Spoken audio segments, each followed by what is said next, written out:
Let's consider the effect of changing reaction conditions on this reaction.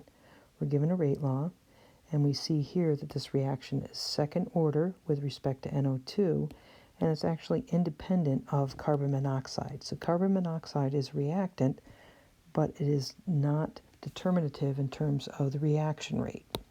So we can answer the second question here immediately. Increasing the concentration of carbon monoxide is going to have no effect on reaction rate.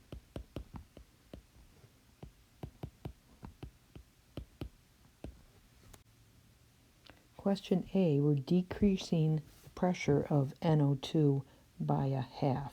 That's going to have the effect of also cutting the concentration of this gas in half.